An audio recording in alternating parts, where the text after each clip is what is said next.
Hello and welcome to AFM Ready. I'm your host, Kelly Miller, Recruitment Coordinator for the School of Accounting and Finance at the University of Waterloo.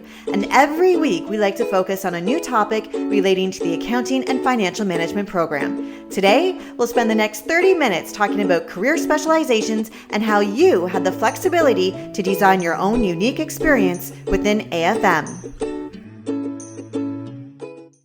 Joining us today is Professor Blake Phillips. Blake, thank you for being here today. To start, can you tell us about your role within the SAF?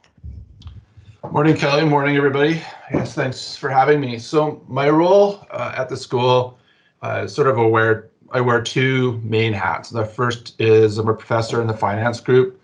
So I've taught AFM 121, which is the introductory finance course in 1B. I'm currently teaching AFM 273, which is the capital markets course in 2A. But I've also taught the derivatives course. I've also taught AFM 479, which is our risk management course.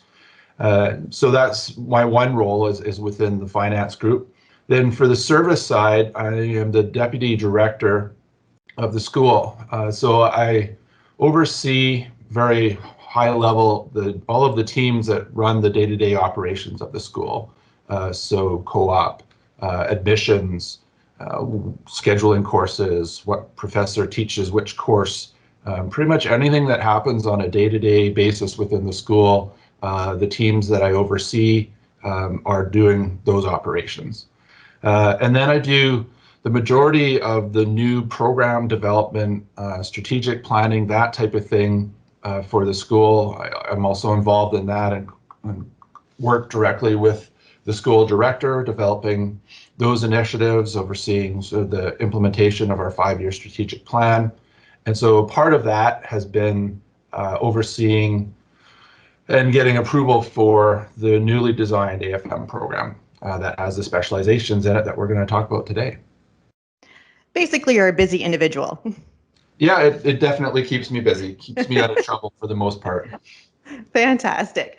So our first podcast, we talked about disruption and how we're seeing a huge shift within the business world and financial ecosystems due to things like technology and artificial intelligence, societal changes, including sustainability and environmental responsibilities, and social capital. Knowing all this, how has AFM evolved to meet the demands of tomorrow's professionals? You know, as I mentioned in my previous response, that the way that the AFM program, well, I guess there's sort of twofolds. There was modifications to the required courses within the AFM. So you can think of the AFM as being divided into two types of courses. One are degree required, which, as they sound, in order to graduate, you have to complete those specific courses. And then there's elective courses, which are offered by the school that obviously you don't have to take, but are essentially only available to students within the AFM program. So we did two adjustments. To the degree required courses, we added a sequence of data analytics courses. One of the major disruptions within both the accounting and finance disciplines, but the business community more broadly, has been the impact of mobile computing, mobile communication, the cloud, advances in computer processing speed, which has been happening for a long time, but we've hit this point of critical mass where both the mobile computing ability along with inexpensive processing power and big data have all come together and converged to be very disruptive within the accounting and finance disciplines. As an example, you can think of just basic bookkeeping within accounting. If you use blockchain technology, which is used to make cryptocurrencies unhackable, well, you can also do a company's books using that same technology and approach, and then it makes the books infallible. There's no longer the need for an auditor because the books have been done with blockchain and the chain doesn't work if all of the entries don't reconcile and align and balance. And so, it's foreseeable in 4 or 5 years that the auditing role will be dramatically different within accounting. So that was the main change that we made to the degree required courses that we just said everybody has got to be data savvy, technology savvy, So we added a flight of data analytics courses to the degree required courses, and also added a handful of technology familiarity courses, so emerging technology and that type of thing.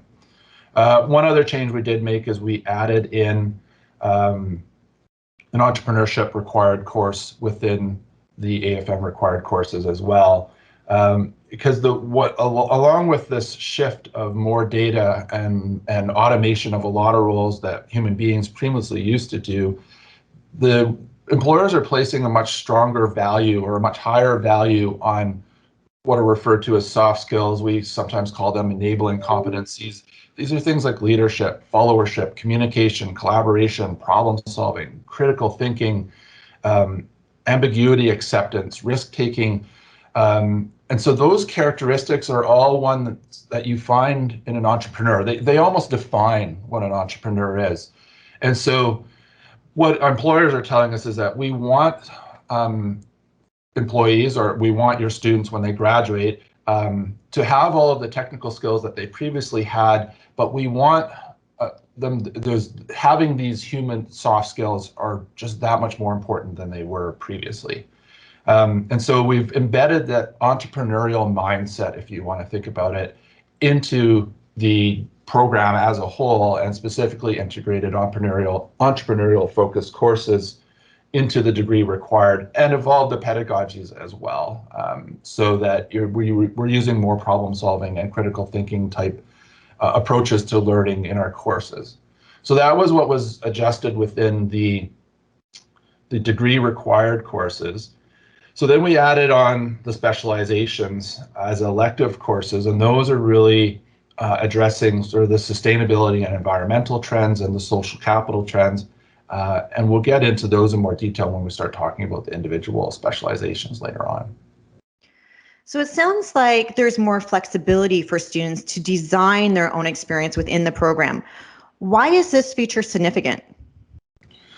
Well, I think if you go back over the history of the school, when I joined the school almost 12 years ago now, it had newly switched from being the School of Accountancy to become the School of Accounting and Finance. So 15, 20 years ago at the school, there was one pathway, and that was you came to the school to become an accountant. And the majority of our students placed with one of the would have been the largest 5 accounting firms at that time. And so then the school evolved to focus more heavily on offering the finance pathway. And so what the new AFM is focusing on is a broader option of pathways within the program, where formerly you could say, I'm going to do accounting or finance, or actually students were able to do both accounting and finance and pursue multiple designations. Now the AFM program is much broader. It's not a business program, and we'll probably talk later on more about, what is the difference between, say, a business program and the AFM. It doesn't touch on all of the breadth of what a typical business program would. We're still focusing on what I think of as the STEM aspects of business, which is finance and accounting, but we're overlaying much more breadth and variety. And so while we were adjusting the degree required courses, we reduced the number overall of degree required courses and the number of courses that were required to pursue certain designations, so that you actually now have more elective space within the AFM than you previously did. So if you wanted to make it more like a business degree and just take human resources or study marketing, those are totally possible. Let's take a closer look at the career specializations that you mentioned. AFM currently offers 6 specializations: professional accountant, entrepreneurial mindset, financial markets, financial leadership, business analytics, and sustainability. How did SAF come up with these particular specializations? Well, the 3 of the 6, 2 in particular. So the professional accountant and the financial markets specializations essentially encompass the courses that we previously had that were taken by students that wanted to pursue either the CPA or the CFA designation. So, for example, the professional accountant specialization now houses the elective courses that we previously offered for students that wanted to pursue their CPA. So that those courses were all pre-existing and really have just been repackaged. And the same with the financial markets specialization. It encapsulates all of the finance courses that we previously offered as electives for students pursuing the CFA. So if you're thinking of pursuing your CPA or your CFA, those specializations were created to facilitate obtaining those designations.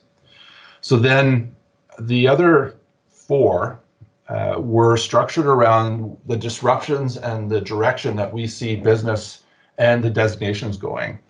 So the business analytics builds on the business analytics courses that you've already will have taken as degree required. So there's 4 degree required business analytics courses. And then if you really want to develop that business analytics strength further, then you obviously take that business analytics specialization.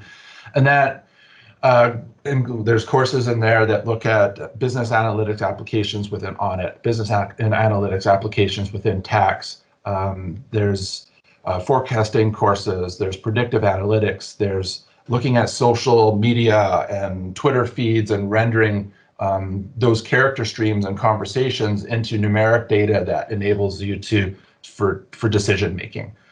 So that's the type of thing that you would take within the business analytics. So if you were thinking, well, I want to be maybe an audit partner down the road within an accounting firm, or I like working with data in an accounting or finance setting, or I really just want to have a really solid understanding of big data because I see how influential it is within the marketplace, then you can mix and match. So you could combine that business analytics with the professional accountant. It's all really structured around how you want to develop your personal strengths. Sustainability, the impacts right now of a sustainability on finance and accounting honestly can't be understated. When you look at a lot of the discussions that are coming out of CPA Canada and globally, what accountants add up and what we measure is undergoing a seismic shift. And I don't want to suggest that the environmental and the sustainability movement is all of a sudden just starting. Of course, it's been gaining momentum and growing for years and years and years. But the big transition that we're seeing is the formalization of accounting for sustainability and social impacts. So right now, accounting focuses primarily on the financial aspects of the firm. Performance is, generally, if you look up like what's the purpose of a firm, you'll see sort of definitions that will say, generating wealth for shareholders or something along those lines. And that concept of the firm has become completely outdated, I would argue, or is certainly well on the way out. Firms in the future are going to be required to report not only on their financial well-being, but also on the sustainability impacts. So you can think of sustainability and environmental impacts as sort of having 2 main themes. One is the natural systems pieces. So, that how does the behavior and the operations of the firm impact the physical world around us, the oceans, the streams, so aquatic ecosystem, terrestrial ecosystems, and all of the animals and plants and organisms that thrive in both of those ecotypes. So that's the sustainability natural systems piece, but then there's also the societal impacts. Are you paying a fair wage? Are you hiring minorities? What is the gender mix within the workplaces? All sorts of impacts that a firm has on society. And they're going to have to report on all 3. And success and performance of the firm is not going to be measured just by financial outcomes, but also outcomes in those other 2 areas. And so that sustainability specialization is embracing that need and allowing the development of that mindset and understanding within the students. The entrepreneurial mindset is a partnership with the Conrad School within the Faculty of Engineering. And the courses that are in that entrepreneurial mindset specialization are offered within the master's of business, entrepreneurship, and technology. So these are courses like negotiation, communication, entrepreneurial strategy. There's a whole host of courses that are available within that specialization that allow you to develop that entrepreneurial mindset that we were talking about being so important and being in such high demand from employers. So you would be interested in that specialization if you were thinking, hey, I've got a business idea and I want to develop it as a startup. But even if you're not that person who's wanting to take your own product to market, if you think you would enjoy working within the startup environment as an accountant or a finance professional, or if you just really want to have a strength in that entrepreneurial mindset, it'll be very high in demand from employers.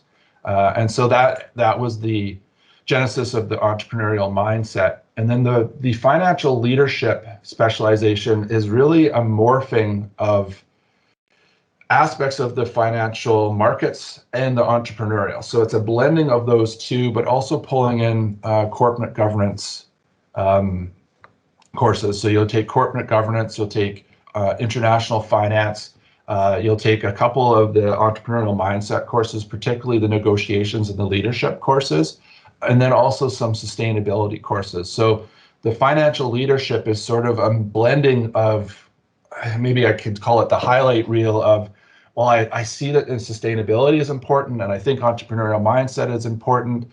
And I want to position myself to down the road, maybe being the CFO or the CEO of a company. What additional strengths do I want to develop in addition to, say, doing the financial markets or the professional accountant designation that would put me on that pathway, or at least equip me with the tools that I can be successful on that pathway? I can see students being very excited about all of these specializations. How does the process work? Can they choose more than one? Are they only allowed to do one? Can you kind of walk us through this process of how they choose these career specializations and what they need to do? So part of the AFM degree, you have to complete one of the specializations. So you're required, I think we kind of, in the advising sphere within the school, we sort of refer to these as restricted electives. You get to choose what you do with that space, but it's constrained that you have to pick one of those 6 specializations. And each specialization, depending on is either 5 or 6 courses roughly. So then with the elective space that you have 13 total electives within the AFM program right now. The first is in either 2A or 2B, depending on, and you can take it in either one. And if you want to, you could potentially front run one of the specializations and use your second year elective to start taking one of the courses for the specialization. So that's one possibility, or you can do anything with it really. So the specializations then start in 3A. So the first 2 years of the AFM program, aside from that one elective, is everyone takes the same courses. So you have one elective in your first 2 years to try something else. Then all of the remaining 12 electives that you have within the AFM program, you get in 3rd and 4th year. Now, that doesn't mean that you have to take 3rd and 4th year courses with your electives. If you wanted to study a different language, if you wanted to study chemistry, biology, ecology, you name it, all of the disciplines that are available within the university, you can take a 1st year or 2nd year course as a 3A student. There's no restriction on that. So you have 13 electives in total. 5 or 6 of them are going to be taken up by doing one of the specializations. So you have 7 or maybe 8, or sorry, 6, maybe 7 additional courses, of which you could complete a second specialization if you wanted to. Or you could say, no, I want to sort of mix and match. I'm going to take a handful of AFM courses, and then I'm going to also take some other courses in the engineering faculty. You can really match. And then if you wanted to return after you graduate, there is the potential to come back and complete one of the specializations post-degree. So you've got space to do 2 within the standard AFM degree, and then in a continuing learning, lifelong learning sphere, shortly after you graduate. If you wanted to come back, you could come back and pick up another specialization if you felt it was useful. The specializations appear both on your transcript and on your parchment. And your parchment is the piece of paper that you frame and put up on the wall. The specializations are a little more visible to employers. They'll see them on your transcript if you send your transcript to an employer when you're applying for a job, and they're also on your degree. So above and beyond the value of completing the coursework within each of the specialization, there is a marketability aspect to completing the specializations as well. So why would an employer want to see a specialization on their degree? What benefit do they get from this? It tells your story to an employer. And when you think about, how you want to successfully apply for jobs and go through interviews, what you'll find pretty quickly is that good employers, there'll be sort of a couple of phases to the conversation. It'll start off, maybe layered over all of it is, how engaged are you? How passionate are you? Are you just taking courses because you have to? You're in the AFM because that's what your parents thought you should do, and you're really just going through the motions? Or are you really passionate about what you're doing? And communicating that passion, you have to tell a story. You have to tell your story. And the more authentic it is, the better. So the specializations are a way to more easily tell your story. This is why I took that specialization. That's why I took the other specialization. The specializations are all obviously new, but down the road, employers will understand what it means when, you took the sustainability specialization. They'll know what that meant. And yeah, we hired a student that had that specialization, and they were fantastic at this new intangible asset accounting that we had to do. So there will be value in having the specializations in that sense, but also it just enables your storytelling to be more concise and more identifiable. So I want to backtrack a little bit. You mentioned that you need to take one career specialization, but you can partner it with another specialization. Do they all go together, or do some specializations partner better with others? Yeah, I don't think there's a bad combination. There wouldn't be a combination that I would look at and go, really? You decided to do those? Huh. No, there isn't a bad combination. We certainly have considered pairings when we've done them, when we developed the specialization. So if you think, I see myself as an accountant, I see myself vying for a position with one of the big firms, or being a controller for a large corporation down the road, and I want my CPA. If you start with that foundation, then, okay, well, do I want to have a more entrepreneurial mindset? Am I going to be more leaning towards data, or do I want to have more of a understanding of sustainability? So that partnering the professional accountant with the entrepreneurial mindset, with the business analytics, or the sustainability, really all of those blend together really well. The professional accountant with the financial leadership, that combination is also incredibly strong. If you're thinking about having a leadership role within the firm, not necessarily within their finance or accounting practices or activities, but just more broadly being a leader within the firm, that CPA, as we'll talk about more later, is really more of a broad business credential. It's not just an accounting credential. And so having your CPA and reflecting the understanding of financial statements that come with having completed that designation or obtaining that designation, coupled with the financial leadership, is a really strong combination. But any pairing with the business analytics is fantastic. So I don't really want either the CPA or the CFA designations. I understand the value proposition of those two designations, but really what I want to do is I want to work with startups, and I want to help them with their financial side and help them with their strategic process. And I really love being in the room with people that are at the genesis of a huge idea. So entrepreneurial mindset with business analytics, or entrepreneurial mindset with the financial leadership.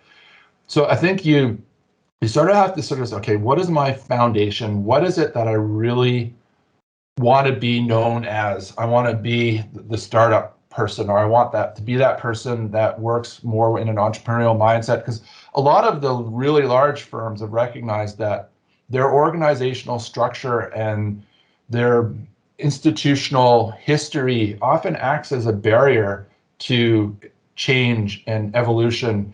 And they'll often break off groups and put them in a side incubator and say, look, we want you to think outside of the box and tackle this problem in a new way, or think about how we could reorganize ourselves. So having that entrepreneurial mindset is equally valuable if you're going to be in a large, well-established firm, or you're going to be working in a startup. So you had touched on this before, but maybe you can sum it up in this question. We all know that if you're looking to earn a professional designation like the CPA or CFA, that AFM offers a direct route to both. But for students who aren't necessarily interested in earning a designation, but are interested in and passionate about business and maybe entrepreneurship, would AFM still be a good fit? Yeah, they absolutely would. As I said, if you think about how you're going to pair things, the underlying strength of the AFM program is this focus on these STEM disciplines within business, so accounting and finance. And really, no matter what you do in business, a solid foundation in those is going to be necessary.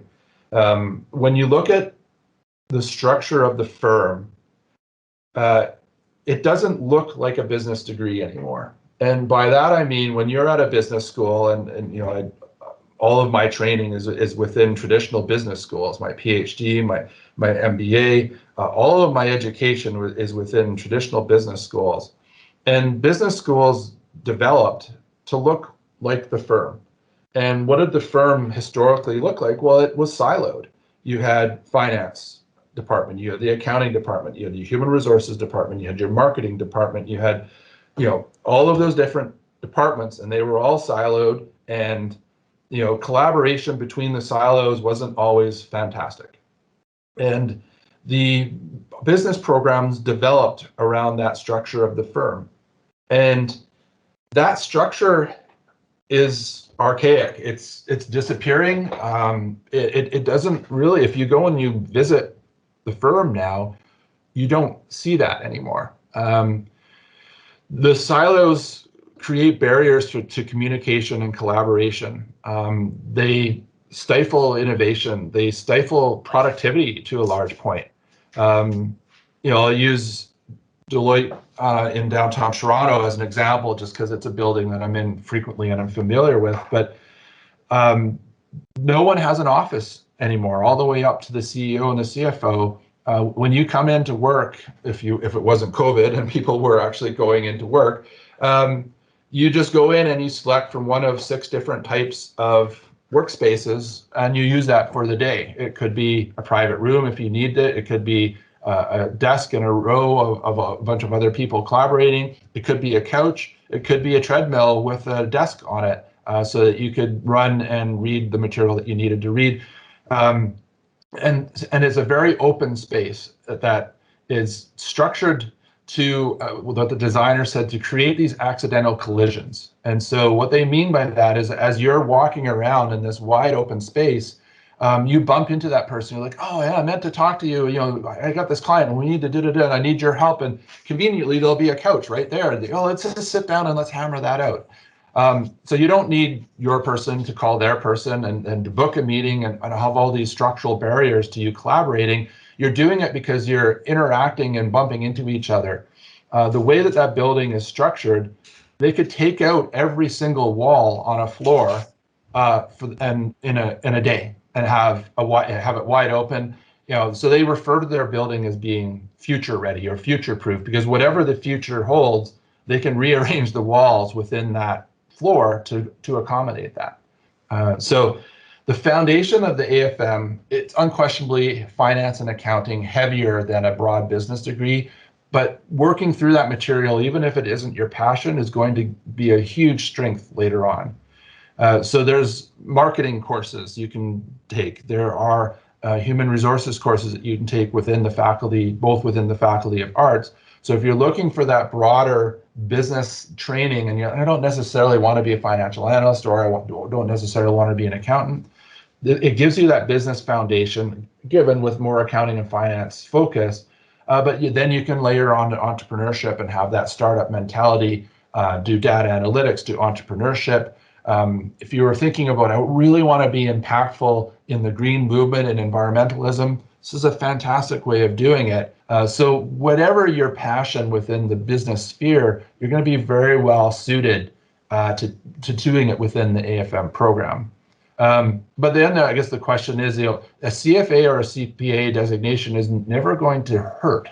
And having those designations isn't inherently a bad thing. Probably only 50% of the students that graduate from the program, they have their CFA, but they don't intend on being a practicing accountant. They're just using that CFA as a foundation. So that having those designations is always going to be a plus, even if you have no intention of necessarily being a financial analyst or an accountant. It just reflects that you have an understanding of a body of knowledge which is broadly applicable within business and will be hugely beneficial. So I guess there's sort of two responses to that. One, if you don't want to do a designation, AFM program is very well suited to you as just a broad business foundation for you to launch into whatever it is that you're going to do after that. But also then sort of think to yourself, well, why don't I want those designations? They're not designations just for accountants or financial analysts. The CFA in particular is becoming broader and broader. And there's sort of a saying in business that the CFA is the new MBA. And you look at the decline in the number of students that are attending MBAs. And the challenge with the MBA is that, again, you're walking back into that business school in a siloed environment. And when you do an MBA, you're like, okay, you have to do an accounting course, you have to do a marketing course, you have to do an HR course, so you end up spending a lot of time doing a course in each of those silos that isn't inherently going to develop you, your business acumen, your expertise, versus a CFA with its breadth is a much better foundation, I would argue. Students that go through the AFM program rarely go on to do their MBA because it's superfluous. You really don't need it. With that CFA or CPA designation, along with the Waterloo brand on your resume and on your diploma, that's more than enough for you to launch into the business world and move up through whatever firm or whatever area you want to progress through without going back and doing an MBA. Thanks for listening to our AFM Ready podcast. For more information about the AFM program, you can go to our website at uwaterloo.ca/SAF, or you can always check out our AFM Ready website, where you can chat with current students, read student experience blogs, watch tons of videos, plus so much more. All you need to do is click the link in the description box. Until next time.